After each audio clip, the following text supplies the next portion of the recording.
Hello and welcome to Stand Up Historian. As we're approaching the 250th anniversary of the United States, we are revisiting the American Revolution, but this time not just as a national story, but as a global one. Mhm. And in fact, we have to remember that the American Revolution didn't happen in isolation. Mhm. Many international powers influenced the revolution, and among them, and one of the most overlooked powers was Russia. Yes. So, to discuss to discuss the American Revolution and the role of Russia in helping people in the United States to establish this amazing country, I am joined by my good friend, Alexei Palladin. And welcome. Thank you. Thank you very much for accepting Oh, my th- invitation. I thank you for appreciate inviting me. it. Thank you. Uh, I'm going to just say that Al, may I call you? We go with Absolutely. Al. Yes. Al was born in Russia and grew up in North America. And I'm going to ask you to tell us about yourself first. Roche, thank you very much. Of And course. to the audience, welcome. And thank you for paying attention to this topic. I had the fortune of growing up in both Moscow, where I was born, the Soviet Union, and Washington, D.C., but also Wow. a little stint in Ottawa, Canada. I had the benefit of having wonderful teachers, and my favorite subject was history. Although I made a living primarily, like you, Kurosh, with computers, Okay. working for Microsoft, Intel, Cisco, and other Wonderful. companies and a few startups, I was always fascinated with history. And I started writing a few years ago. Actually, started delivering speeches at the Seattle Olympic Club that you Yes. and I are members of. Yes. And that led to articles, and that led to my first book. Yeah. Amazing. Amazing. Every time you talked about this subject in different speeches you Mhm. delivered, I learned something new. Oh, thank you. And I thought I know about this. But just to put a little bit of content here, you grew up in North America and you were Mhm. born in Moscow. Give us a time frame because I want the audience to know that Mhm. this was during the Cold War. Oh, absolutely. Yeah. It was the deep, deep Cold War. So, born in Moscow at the age of 3 in the early 1970s, my dad was posted to Ottawa, Canada. So, I went to a Canadian kindergarten, elementary school, learned the language, got the benefit of that. Then a couple of years in Moscow. And then in 1981, he was posted to Washington, D.C., Okay. where we were, of course, the evil empire, and duly so. Sure. In a quirk of history, I was honored by President Reagan when he shook my hand when he attended a ceremony at the Soviet embassy in Washington, D.C. in November of 1982. Brezhnev died, and I was a young Soviet pioneer, a Boy Scout, Wow. standing there in attention. And Ronald Reagan came in to sign the Book of Condolences. And that was actually a very interesting turning point because for the first 2 years of his administration, it was true Cold War. It was Soviet Union bad. From that point on, he had hope. He had hope that he could find a leader in the Soviet Union with whom he could have dialogue. And I was a little fly on the wall, tiny kid just observing the Wouldn't anybody change that was wants to happening. be that fly on the wall in events like that? Yeah, yeah, Amazing. yeah. Amazing. Amazing. Uh, so we talked about American Revolution and what Yes. happened and influence of foreign Mm-hmm. powers. I'm sure many of the audience have heard about French uh, Navy's support for the revolutionaries and Spanish support. Yes. But I want you to start talking about the influence of Russian Mm-hmm. support and specifically why it's overlooked. And I'm hoping that this is the first of many episodes that we can talk about this uh, friendship in the Mm-hmm. beginning and how it progressed over time Mm-hmm. and go through the story of America, United States, Russia, at some point, Soviet Union. Go Mm-hmm. through that and just uh, uncover stories that have not been told. Gladly. And again, thank you very much for the Of opportunity. course. The first book that I mentioned that I've just completed, but the final touches on, is called America's Arch Ally: The Russian Empire's Forgotten Role in the Founding, Development, and Defense of the United States. And that was a very intentional choice of words because for 140 years, a little bit more than that, the two nations were the best of friends. There was never a conflict between them. And in that time period, what is interesting, Britain fought two wars: the Revolutionary War, Yes. 1776 to 1783, and of course the War of 1812. 1012. And in both conflicts, Russia came to the help of the United States in different ways and prevented Britain from entering the Civil War. They were on the verge of doing that, and it was Tsar Alexander II who told them not to. Changed But their opinion. that is a future story. Back Sure. to 1775, Yes. 1776, and the context of Russia's interest towards America. Actually, a little bit before that, let's go back to 1697, a very interesting year for a young Tsar. His name was Peter the Great. He wasn't known that way. He was just Tsar Peter, and he was actually unknown in his travels throughout Europe. He wanted to keep it that way. Wow. He went incognito in his early 20s. He knew German. He was very good at communicating. And he went to Holland. He went to Germany. And eventually he wound up in London, where he gave himself away by his height. He was 6'8". Whoa. And the average Englishman at the time was about 5'5", 5'6". So he really stood out from the crowd. And as he walked the streets, it became known that, oh, that's the Russian Tsar over there. And a very interesting gentleman by the name of William Penn decided that he wanted to make his acquaintance. And he did. History has recorded that there were at least two meetings between William Penn, who at that point had already established a colony that would become known as the state of Pennsylvania, and also Delaware. He got some land from the English king who owed money to the Penn family and all that. And although most of the conversation that Penn had with Peter was about religion, Penn, of course, was a famous Quaker, and he was asking for permission to come to Russia with his variant of faith, they did touch upon other subjects. And it is known from that period on, Peter had a fascination with America. Now, what people tend to forget is that for about 130 years, the Russian Empire was based in Europe, Asia, and also North America. And that was driven by the fur trade. Yes. From the very early days, the Slavs, before they formed their own state that Peter inherited, they were expanding into Siberia and into the Russian Far East and all the way to the Pacific, chasing fur.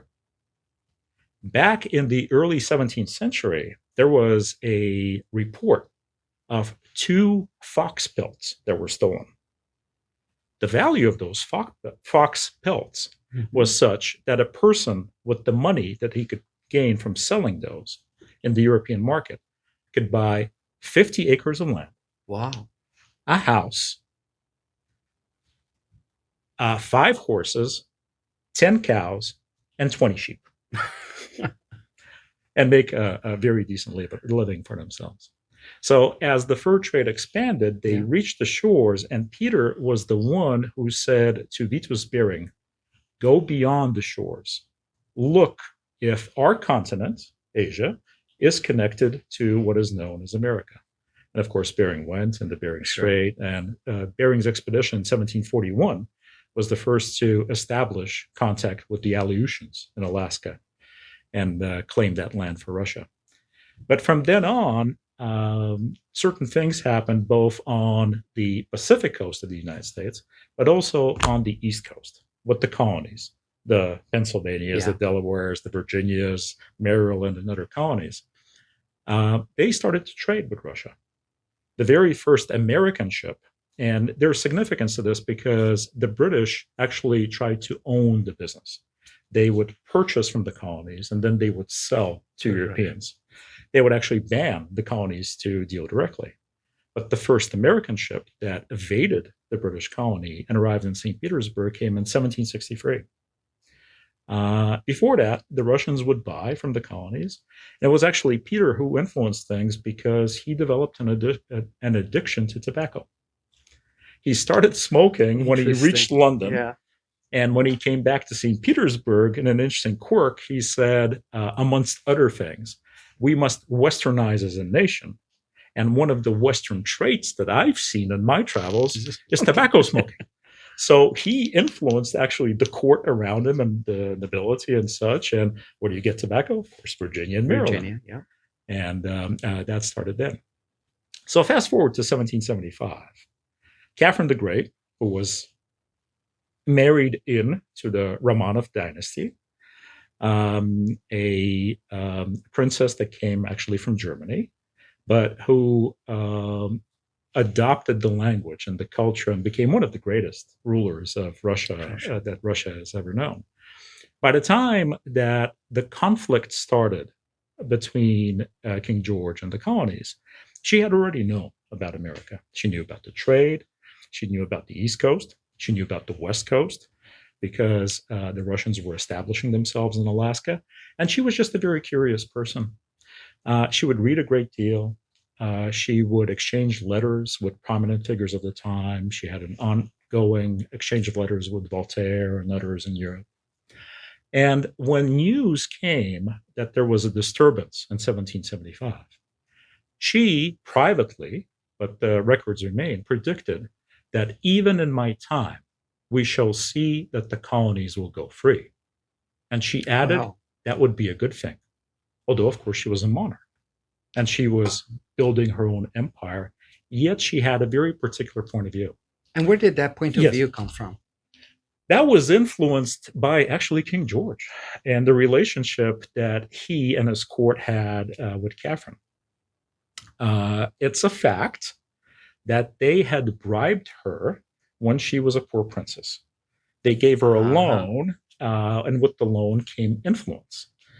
Because they had hoped that she would marry in and become somebody.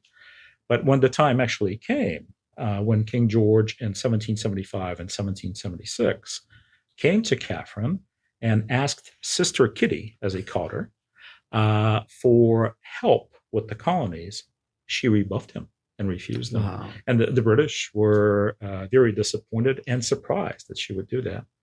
And when she refused the plea for help, and what was he asking for? Of course, 1775, 1776, the first battles, General Washington, the militia, building up the force, the Redcoats, Boston, New York, all of the events. We're not going to go into the details. King George realized that his force, although mighty and trained, was not substantial enough, significant enough to stomp out the rebellion. And he went to European powers asking for help. And when he wrote to Sister Kitty, he was very intentional. He said, I want 20,000 of your crack troops. And it's not about the quantity, although let's talk about the quantity a little bit, because if you look at the theater, at the battles that were raging across North America, initially, General Washington had about 20,000 people under his command. Throughout the 8-year period that the war lasted, he had roughly 40,000 people that were combat capable. The Redcoats had about 48,000 people, let's say 50,000 people. Mm-hmm. And here, George is asking for 20,000 more. Oh. And not just the quantity, but the quality. Because what he wanted were troops commanded by the legendary General Alexander Suvorov. And to bring things into perspective, by that point in time, by 1776, Suvorov had already captured Berlin. He had beat the Poles, who were a very formidable force, and he had defeated the Turks. And strong resume there. A very, very capable force, which could have changed the course of events. Course. But Catherine said no. Catherine said no. Yeah. Would you like me to go on in terms of why she said no? Yeah, go ahead. I'm just fascinated by the way you tell this story and also these nuances of movements of power, forces, and decisions that, in fact, how do you explain that? Because sometimes you feel like, okay, Catherine could have prevented the creation of the United States by She could just have. offering that. And it doesn't happen. There is Mhm. a providence, if you will, that prevents some of this stuff because United States is supposed to be created. I'd like to Yeah. continue, and you also mentioned what was the route that they took to from Russia to come to the United States Uh, for commerce or uh-huh. support or anything like that. Mhm. Which side of the United States they used to reach? So originally, if we go back to the time of Peter and even before Peter and the movement towards America, that was basically chasing after the fur, which was known as the soft gold of the time. Mhm. And that led, and even going back to the times of Ivan the Dread, so we're looking even before that, 14th, 15th, 16th century, Russia's expansion as an empire was basically chasing fur. That was the main business for the Interesting. Slavs. So they started off in Muscovy, around Moscow and some other city states. They were not united as a nation. And it was just private business. It was entrepreneurship of the extreme variety. Fur trappers going further and further because they would exploit what they could find in the nearest forest, and they were moving and moving. And eventually, by the time of Peter the Great, actually his father had established the very important port of Okhotsk on the Pacific. And Okhotsk translates as the place where you hunt. Oh, So basically, it was a fortification that supported the fur traders. fur traders. But as they reached Okhotsk, Okhotskaya Moре, the Sea of Okhotsk, they reached Kamchatka. Again, they saw that the supply was dwindling. So the Bering expedition, in a way, was an expedition that was following what the Tsar wanted, find a way to America, see if the continents Uh-huh. are connected or not. But the news that they brought back in 1741 was, we found it, and it's plenty of fur. There are seals and there are beavers and there are Everything. foxes. Yeah. Everything is out there and it's plentiful, which led basically the business movement. So most of the developments of Alaska, known as Russian America Alaska. for more Yeah. than 100 years, and that territory belonged to Russia by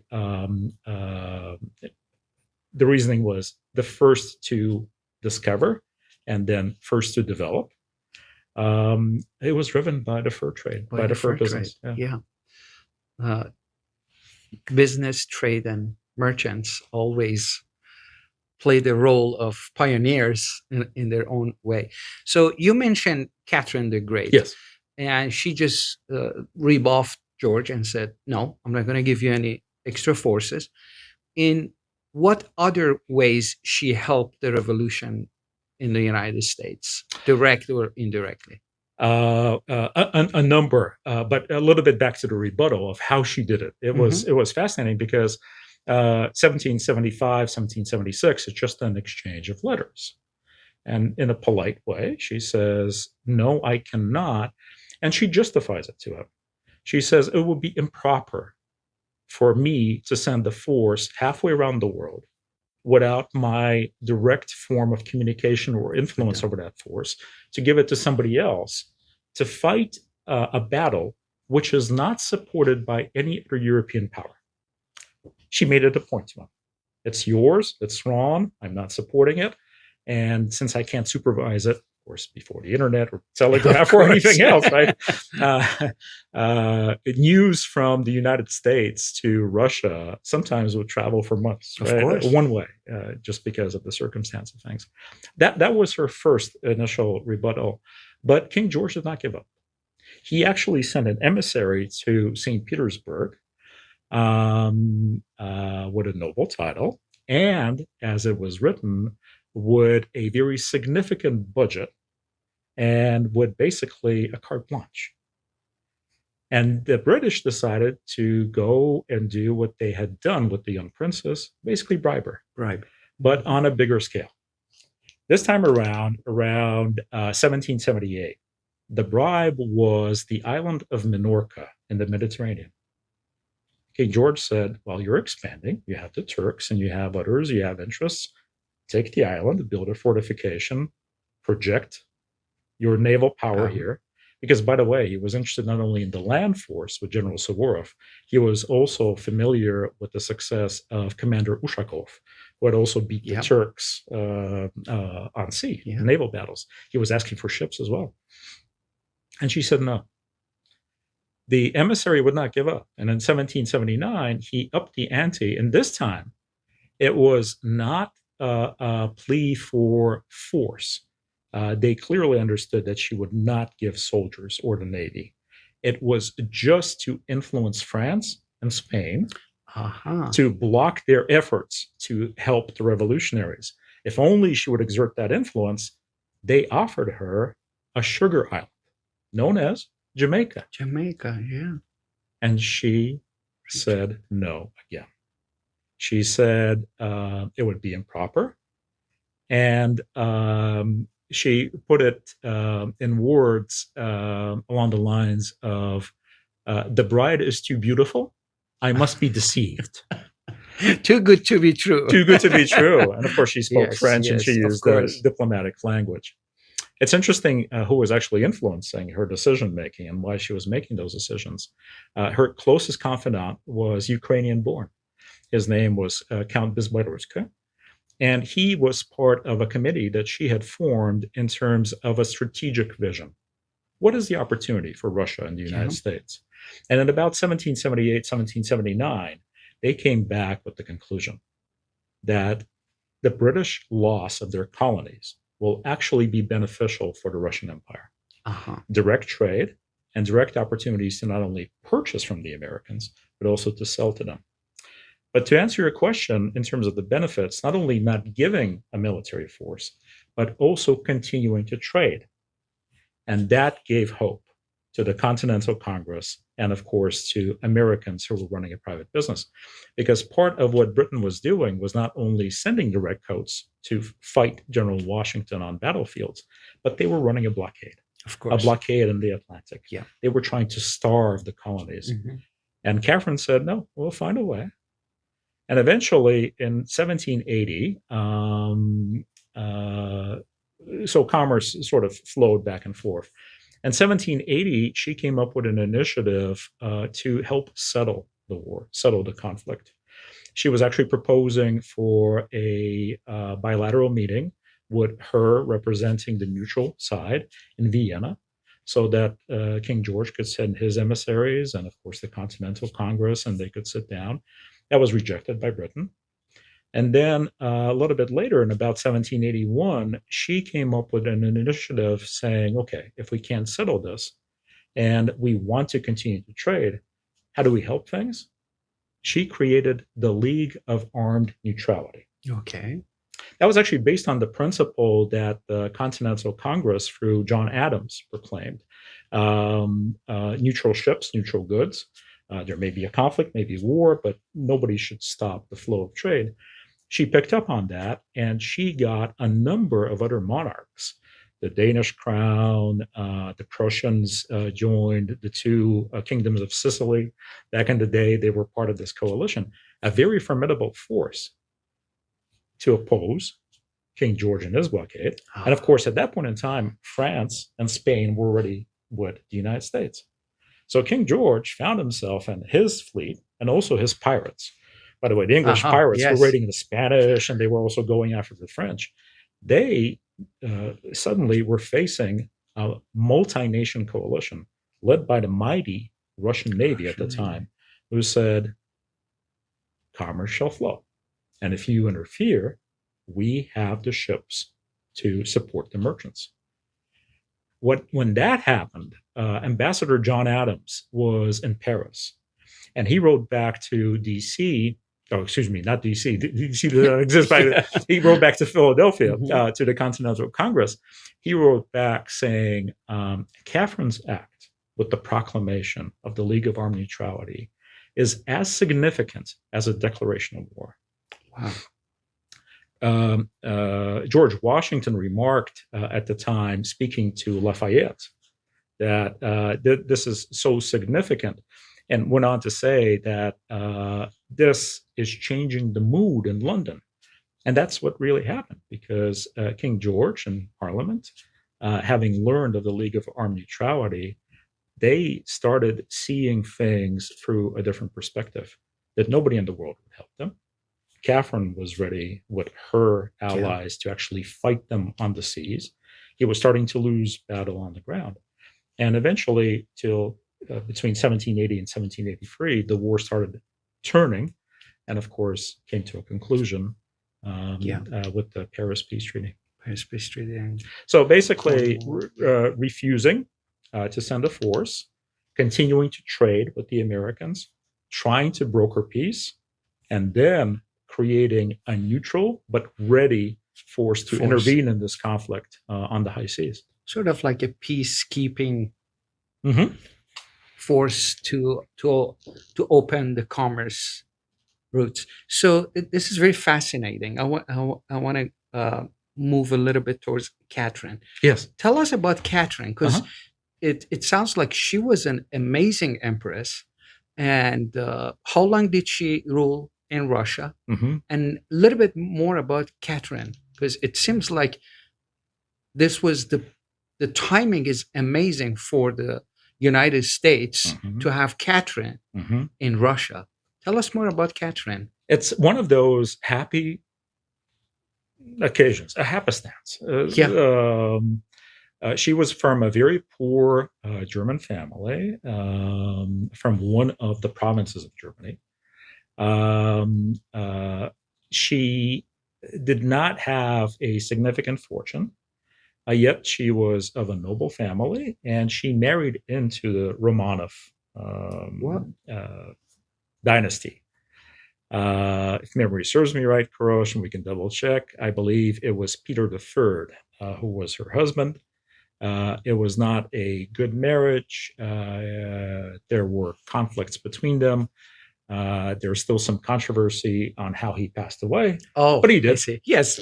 And she became the ultimate ruler of Russia. Russia. When she came to Russia, she practically did not know Russian as a language and knew very little about the culture. But she, of course, learned, and she is still revered by most Russians as Catherine the Great, Yes. Ekaterina Velika, as one of the best ever. The same way that Russians talk about Peter the Peter. Great, with his breakthrough into Europe and taking a backwards nation and westernizing Yeah. it. She continued along those routes. And the manifestation of what she did is actually captured by John Quincy Adams. There's an interesting side story to this whole Catherine the Great and Please. her court, connected to the famous American political family. John Adams was the one who, in about 1780, from his position as envoy in Europe, recommended to the Continental Congress that it was probably time to knock on Catherine's door and establish an embassy In Russia. in Russia.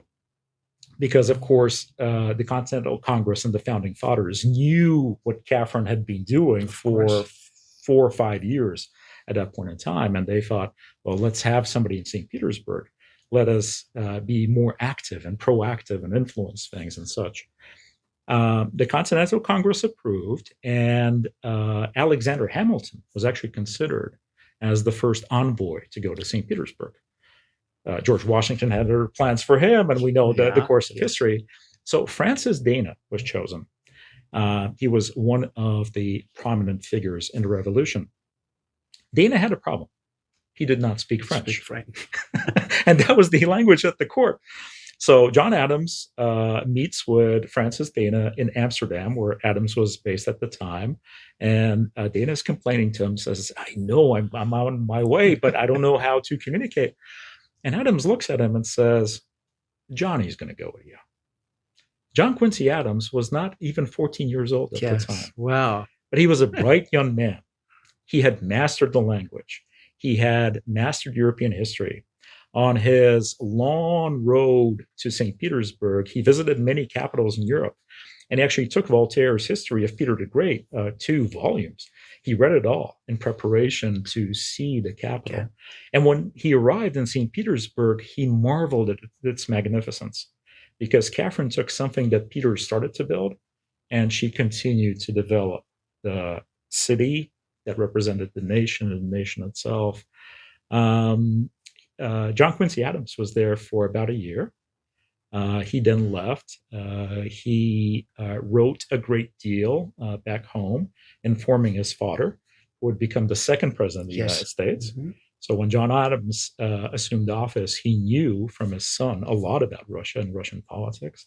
He wrote to Abigail Adams, and little did anybody know, two facts in John Quincy Adams's future biography, that he would actually come back to St. Petersburg as the American ambassador, or minister as it was called, Yeah. to Tsar Alexander I, and they would develop a friendly relationship. Perhaps we can talk about that Of sometime later. course. It's a different story. Of course. But of course, John Quincy Adams would also become the sixth president of the United States. That's amazing. I believe just uh, so far what you have told us, it's going to be a lot of it was fresh for me. This very close ties with Catherine and Russia, and the support that came from this union, and John Quincy Adams' story, and this is fascinating. Why do you think this is going to be my last question for tonight? Sure, sure. Why do you think the role of Russia is overlooked in American history? Who influenced this? Or maybe we just not looking for it? I'd say two factors. First, the factor of time. These are events of a long time ago, Sure. and people's memories, they through generations, certain things get passed down, certain things get forgotten. But as Cassius Marcellus Clay, President Lincoln's ambassador to St. Petersburg in the 1860s, put it, a lot of America's perception of Russia is shaped through British eyes. There was actually a quote that he left behind. He, in preparation to be ambassador to represent the Union at a critical time, Civil War. Yeah. We can talk about that later. He started reading as much as he could before he got to St. Petersburg, and most of it were, of course, British journals. And he left behind a quote saying, "What I had read in the English media or in the English press would have made me believe that the Russians are no better than beasts in the field. What I found Wow. Yeah. was absolutely different." And he played a big role. And recently, I came across something as I was writing my book that was published by Cambridge University Press. And as you can see from the cover, it makes Distant a friends. very different point. My book is called America's Arch Ally. This is called Distant Friends and Intimate Enemies, Enemies. which is a different perception. British angle, in fact, to that. And again, if we go back to that reality of the 140 years from the Revolutionary War till 1917, so the collapse of the monarchy in Russia and the hope for a democratic government that the communists quashed in November of 1917. If we take that period of 140 years, truly an alliance that never had a conflict. They had issues between them, Of course. but nothing close to war. Quite the opposite. Very supportive in terms of trade, business, secession of territories. We can talk about how Of Alaska course. Yeah. and why so cheaply. Alaska, There's a yeah. very interesting Alaska Purchase and all that. reality of Yes. how it was sold Yes. and things like that. It was a friendship. This is fascinating. I can't wait to continue this with you. And I love your storytelling style, Thank you. and I'm sure our audience also will enjoy that. Oh, thank you. So we will continue this next time. We started from 1697, Yes. from Peter the Great, all the way to American Revolution. So we'll continue from American Revolution. We want to talk about this 140 years of friendship, union, and then after that, after the Russian Revolution and communism, and uh, as when the Soviet Union Mhm. became a Mhm. power on the international scene, and then we see how things changed and how things are today eventually. Well, thank you very much. Thank you. I appreciate it. It was an amazing episode. I really enjoyed the conversation with you, and I'm sure our audience will also be the judge of Oh this. yeah, absolutely. And if you have any comments, Yeah, please make sure to leave your comments. I guarantee that if you have any questions, I get Al to answer all your questions. I'd be happy to. Thank Thank you you for very listening. much. Mhm. Thank you. Thank you. Appreciate it.